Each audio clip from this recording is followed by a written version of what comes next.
This is not going to be a fair comparison. One of these mice costs 45 Singapore dollars and the other costs 230 Singapore dollars. Because the Delux M800 Pro looks so similar to the VIPER V2 Pro and the VIPER Ultimate, that comparison was inevitable. So let's compare all four of these gaming mice, the M800, the M800 Pro, the VIPER Ultimate and the V2 Pro, and find out what the hell are the differences exactly and is it even worth the price difference. Let's start off with the design, and funnily enough, the similarities actually end here. While they look pretty similar from a distance, you will immediately notice that the V2 Pro does not have RGB, which you might or might not care about, but that's a small difference. The big difference really comes down to its shape. If you're a claw or fingertip grip user, you're actually going to be fine on both of these gaming mice. They're both very conducive to claw or fingertip grips, assuming your hand size is the right size for these gaming mice. Some people say that the M800 Pro and M800 are shorter than the VIPER, so they're going to be more like VIPER mini wirelesses, but frankly, the difference in length is so minimal, really both mice work for the same hand sizes. I'm sorry people who like the VIPER mini size, you're going to have to keep waiting for a wireless version of that. But that's not the main difference. The main difference here is the shape, as I've said, and that's because on the Delux M800 Pro and the M800, it has a much steeper middle bump here for palm support. It's higher, it's taller, and because of that, it's actually less conducive for palm gripping than even the RAZER VIPER, which is frankly a claw or fingertip grip style mouse. Why? Because this steep bump protrudes out, and if you try to palm the Delux M800, it just kind of kicks back and says,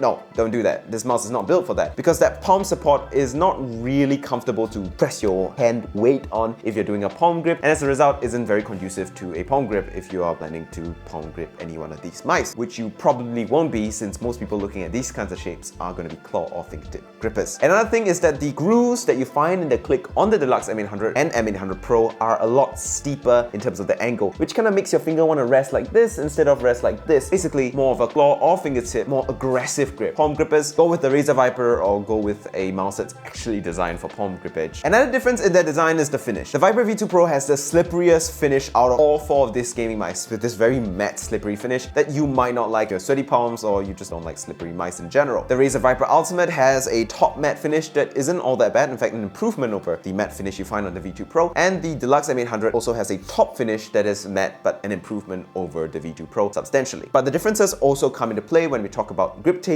and the side. Now, while the V2 Pro is extremely slippery, it does come with 4 pieces of grip tape in the box, each weighing about a gram, super grippy, and it comes with enough grip tape to cover the clicks as well as the sides, so you have a very good grippy experience. The VIPER Ultimate has rubber grips that are built into the side that you can't remove or add on easily, and while it's not as grippy as the grip tape that comes with the V2 Pro, it's definitely a nice improvement over no grip tape at all. And finally, the Delux M800 Pro has this weird glossy textured plastic side, which I absolutely hate. While it feels nice initially, after a while your fingers oils build up in the nooks and crannies and it gets really slippery. I wish Delux just stuck to a normal glossy or matte finish on the sides here and allowed us to stick our own grip tape or something, because honestly the Delux M800 Pro sides are extremely slippery and extremely unenjoyable. If you're buying a Delux M800 Pro or the M800, go buy some grip tape, it will help you a lot. Another difference is that, well, the VIPER Ultimate is the only true ambidextrous mice out of all of these four. It has buttons on the right, so if you're a left-handed gamer who needs thumb buttons, well, the VIPER Ultimate has that. And also, the VIPER Ultimate has magnetic charging capability, so it's like a little charging dot that you can slap it on and charge it really easily, whereas the V2 Pro, the M800 Pro, and the M800 all use a normal USB-C cable to charge by plugging it into the front. While it isn't going to be a big deal for a lot of people, I find that having a charging dock makes your whole setup a lot cleaner, a lot neater, and I think it just looks really cool, so I definitely prefer the VIPER Ultimate's charging solution on this one. As for the clicks, they are all pretty good on these mice, it's just that there are slight differences in the experiences. The V2 Pro is definitely the lightest gaming mouse in terms of its clicks out of all four of these mice, with a very light and extremely well tensioned and evenly tensioned click, which I definitely appreciate. But it's not like it's a massive difference to the RAZER VIPER Ultimate, that while has slightly stiffer clicks are also pretty well tensioned as well, and definitely a very enjoyable experience. The Delux M800 Pro and M800 use Carl switches instead of RAZER's optical switches because, well, Delux isn't RAZER, and because of that it has a slightly different click experience. It has the most post-travel out of all of these mice, so it does have a spongy bottom out instead of a crisp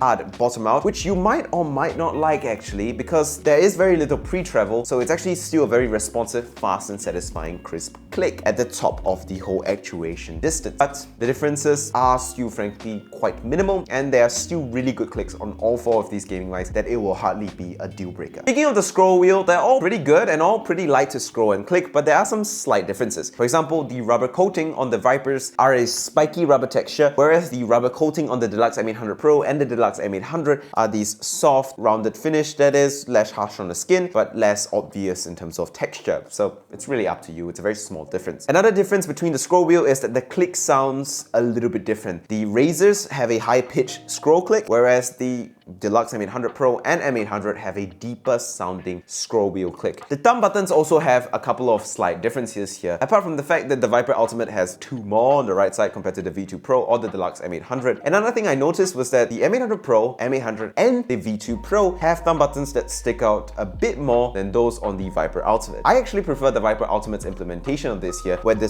thumb buttons are super recessed and flush with the body, because I think it actually makes it a lot easier to glide your thumb over just for like that minute difference in time for activating that button. Oh, and also the scroll wheel is a bit more recessed into the body with the RAZER VIPER Ultimate than on the M800 Pro or the VIPER V2 Pro. Though it's not a difference that I think a lot of people care about. I prefer the recessed scroll wheel that the VIPER Ultimate has, that's more flush with the body, because once again, easier to slide your finger over than on the V2 Pro. Now, picking up the mice, you will notice the substantial weight difference between the V2 Pro and the VIPER Ultimate, as well as the Deluxe M800 Pro. This is 58 grams, while the white version is 59 grams, whereas the M800 Pro is 70 grams and the VIPER Ultimate is 75 grams. Now, this weight difference is definitely noticeable, but whether it's worth it is a different question. It really depends on you as a gamer. Chances are, for most people, 70 grams is going to be an upgrade in terms of weight and low friction, low inertia over what they already have. For many people, it might not be worth it, but for the sweaty tryhard gamers who absolutely love a lightweight gaming mouse, love how it feels in the hand, the lighter gaming mouse probably is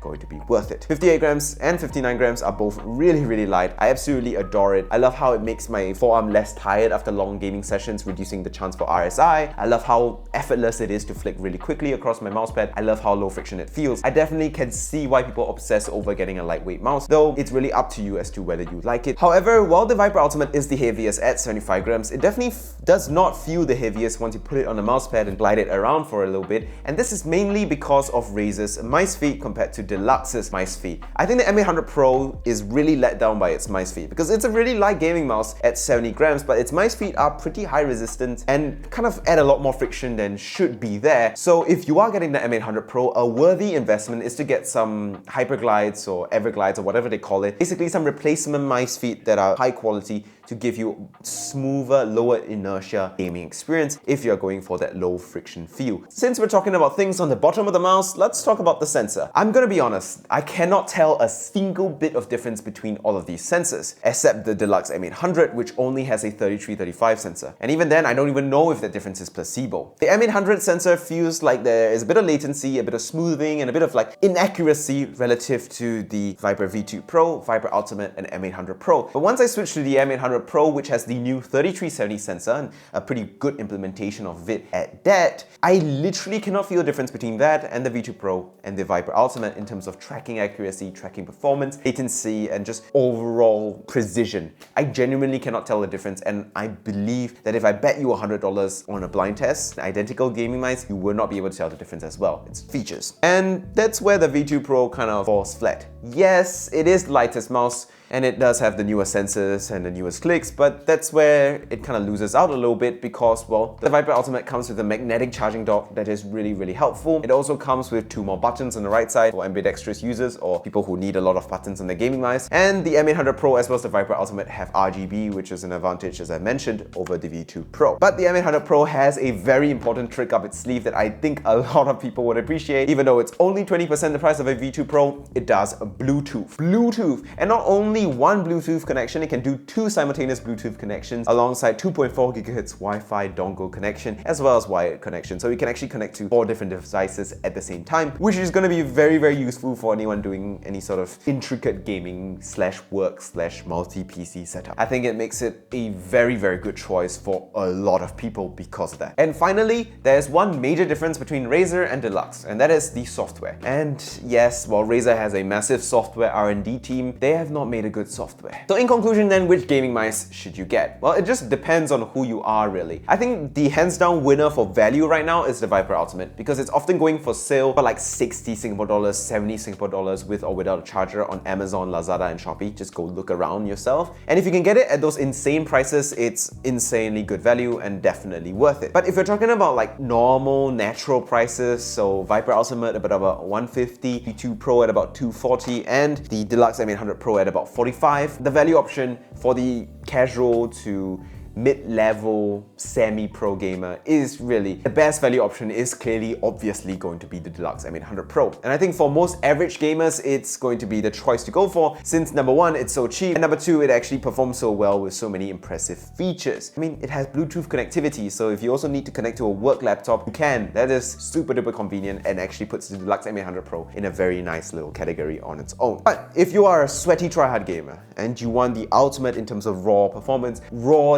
lightweightness, the VIPER V2 Pro does make sense for that kind of gamer. It doesn't make sense for the guy who has budget constraints. It doesn't make sense for a guy who doesn't game all that much. It doesn't make sense for the casual average gamer. But for the people who need it and who want it, it's hard to not justify it. It is well built, super lightweight, and super high performance. And for the people it's actually targeted at, it actually is a perfect mouse. Well, darn near perfect mouse. It could be 0 grams. That's the perfect mouse. I hope that helped clear up your buying decision a little bit. And with that, thank you guys so much for watching. Make sure you like and subscribe if you want to watch more videos like this. All love to you guys for watching to this point in this video. Appreciate you guys a lot. And if you did watch to this point, definitely comment ZachXTech is not good enough at aiming to deserve a V2 Pro so that I know you did watch to this point in this video and other commenters will go, why are they all commenting that? Questions in the Discord or in the comments, I try to reply to every single thing. Bye.